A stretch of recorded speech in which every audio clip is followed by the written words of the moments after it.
liburan saya ke sini itu untuk sebagai matkul strategi belajar mengajar, sama ini mengetahui lebih lanjut gimana sih efektif strategi belajar. Nah, sebelum sesi wawancaranya, boleh Ibu untuk memperkenalkan diri.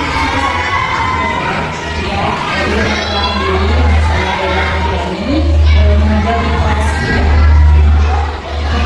Perkenalkan, nama saya Linda Ismawati.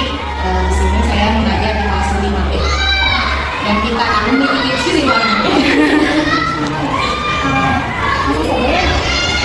Jadi untuk Ibu dulu, untuk kelas berapa pertanyaannya. Jadi selama Ibu mengajar, strategi apa sih yang sering Ibu gunakan di kelas? Kalau untuk kelas bawah, ya yang pastinya kan masih memerlukan diri untuk pembelajaran secara konkret dan nyata. Mungkin yang sering digunakan perpadu learning, berkelompok, dan juga pembelajaran aktif, misalnya berjalan di luar kelas.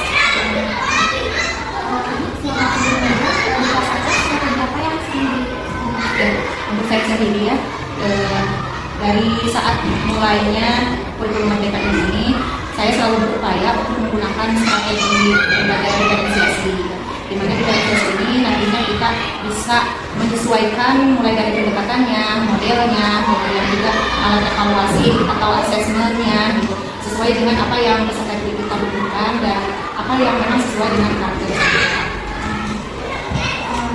Pertanyaan keduanya, mengapa Ibu di kelas bawah dulu, mengapa Ibu lebih memilih strategi pembelajaran tersebut?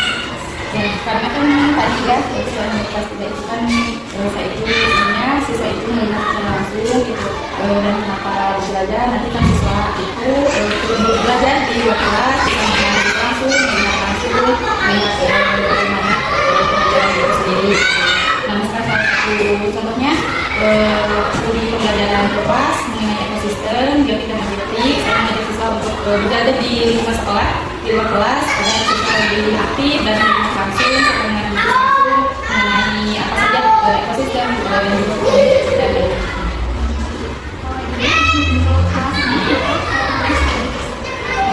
karena menurut saya pribadi saya setuju dengan apa yang memang dilakukan oleh Pak Menteri pada kajian yang kemarin itu oleh Pak Nadiem Makarim, bahwasanya yang kita ini harus bisa memfasilitasi, juga kita harus bisa menyesuaikan apa yang memang anak-anak kita butuhkan, dan kita harus bisa menyesuaikan apa karakter mereka, bagaimana kemampuan mereka. Jadi kita tidak bisa mengatakan pelayanan kita kepada peserta didik seperti itu. Nah, dengan diferensiasi ini kita bisa berupaya memberikan pelayanan yang sesuai dengan apa yang mereka butuhkan, apa kemampuan mereka, gaya belajarnya kan berbeda-beda pastinya. Walaupun memang dalam satu anak itu misalnya memiliki gaya belajar lebih dari satu, misal si A ini memiliki visual ataupun audio visual, atau juga kinestetiknya ada, gitu.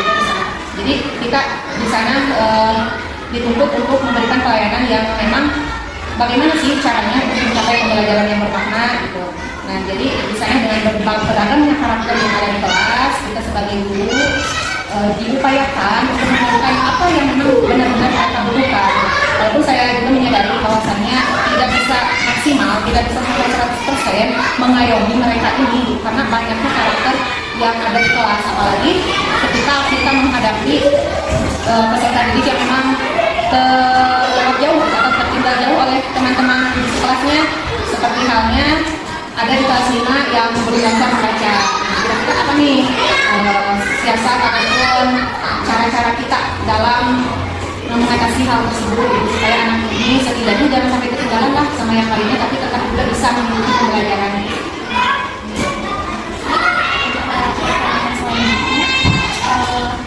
Apa kelebihan dari strategi kooperatif tersebut, yang apa kelebihannya? Kalau untuk fasilitas ya keaktifan siswa di kelas, kemudian kan berkelompok, bekerja sama. Kelebihan dari strategi diferensiasi. Menurut saya sendiri sangat banyak sekali kelebihan dari diferensiasi ini. Salah satunya di sini kita akan lebih mudah untuk mengetahui karakter peserta didik, kebutuhan peserta didik, gaya belajar mereka, dan juga kemampuan mereka itu sudah ada di mana. Biasanya juga di sini dimudahkan dengan asesmennya, di mana asesmennya itu ada 3, yang pertama diagnostik. Jadi SD ini kita bisa nih memetakan apa yang sudah kita cari tahu melalui diagnosis, kita petakan gaya belajar mereka, kemampuan mereka.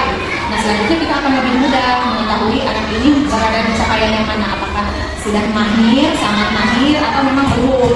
Jadi kita bisa menyesuaikan materi yang akan kita ajarkan, mengajarnya seperti apa, model pembelajaran yang akan dipilih apa, pendekatannya apa, dan juga asesmennya yang beragam tentunya. Jadi tidak bisa menyamaratakan gitu ya, walaupun misal kalau mendesak, saya juga lah samain gitu, tapi kadang seperti itu anak yang memang ketinggalan ataupun dikatakan belum mahir dikasih keringanan sesuai dengan kemampuannya gitu. Contohnya kalau misalnya yang lain ini mengerjakannya 10 soal, nah kalau anak yang itu cukuplah 3 soal gitu, yang penting dia ada kemampuan dulu untuk mengerjakan ataupun sampai tuntas dia bisa menyelesaikan gitu. Karena seperti itu juga udah ada progres gitu, yang tadinya memang dia malas sekali karena ada motivasi gitu, karena memang berpikirnya ini tidak sesuai dengan kemampuanku gitu. Jadi kalau dia mengenal seperti itu, insya Allah akan termotivasi dan juga ada kemampuan mengerjakan.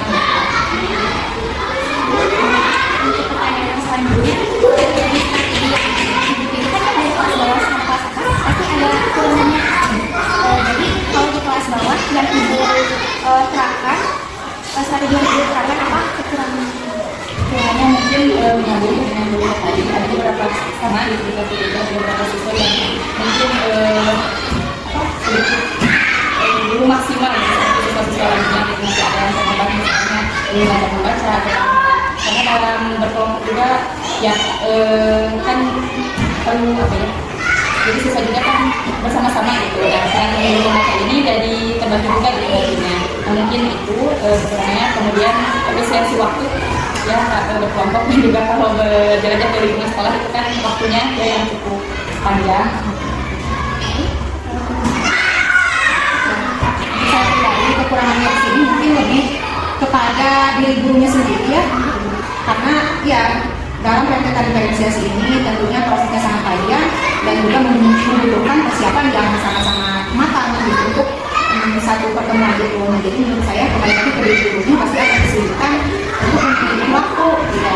Kan kita harus mempersiapkan bahan ajar yang berbeda, asesmen yang berbeda, kemudian juga misal tayangan yang akan ditampilkan atau media yang akan ditampilkan itu harus berbeda sesuaikan dengan gaya belajar mereka di kelas itu. Kembali lagi kita tidak bisa mengatakan seperti itu. Sayangnya ya itulah kekurangannya, maksudnya kekurangan itu tapi menjadi tantangan tersendiri untuk guru itu sendiri. Dari pertanyaan terakhir, dari strategi itu kan tadi pasti ada tantangannya. Gimana sih ibu cara mengatasi tantangan tersebut? Ya yang tadi ya, jadi untuk menggabungkan itu kan kalau pelaku itu kan berarti siswa tentunya berkelompok teman-temannya, jadi menggabungkan antara mungkin beberapa siswa yang belum lancar atau belum bisa dengan yang sudah bisa gitu.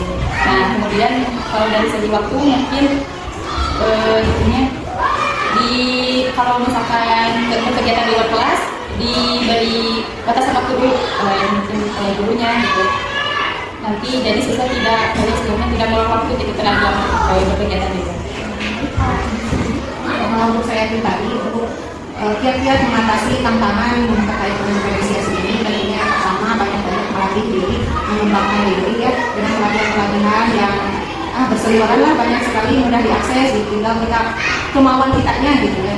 Kemudian yang keduanya tentunya bagaimana sih caranya supaya lebih mengefisiensi waktu yang tadinya kan kesusahan nih, kan mulai 37 karakter harus kita fasilitasi, kan itu ya luar biasa, kita bukan malaikat kan gitu.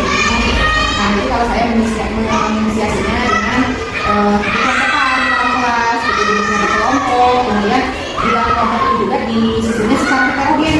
Jadi dalam satu kelompok itu terdiri dari anak-anak yang sudah mahir, sangat mahir, dan belum mahir. Nah jadi di sana efeknya anak-anak yang belum mahir ini akan terbimbing oleh anak-anak yang sudah mahir. Jadi guru nggak harus bekerja 2 kali ibaratnya. Jadi dalam satu pancingan langsung semuanya diputar ayamnya seperti itu. Nah tentunya juga di sini kita harus senantiasa mengingatkan dan juga menekankan terkait dengan kolaborasi dan juga saling menghargai ya. Kembali lagi dengan keberhasilan untuk belajar dan siswa dalam pembelajaran. Kemudian awalnya di sini saya suka mensiasatinya. Kalau media pembelajaran sebenarnya kan harus disesuaikan dengan gaya belajar. Kinestetik, auditorik, visual, audiovisual, disesuaikannya jadi bisa hasil analisis asesmen diagnostik peserta didik yang dilakukan ini lebih condong ke gaya visual atau audiovisual ya, bukan hasil itu. Nah, gimana nih caranya supaya bisa menentukan visual atau audiovisual?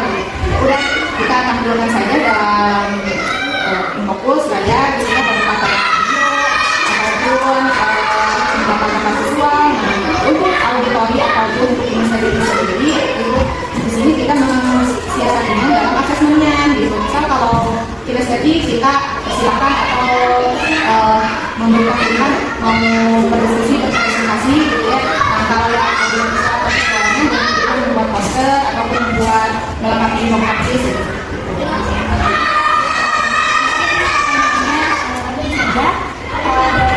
Dari yang dijelaskan dari kelas bawah sampai kelas atas, tindakan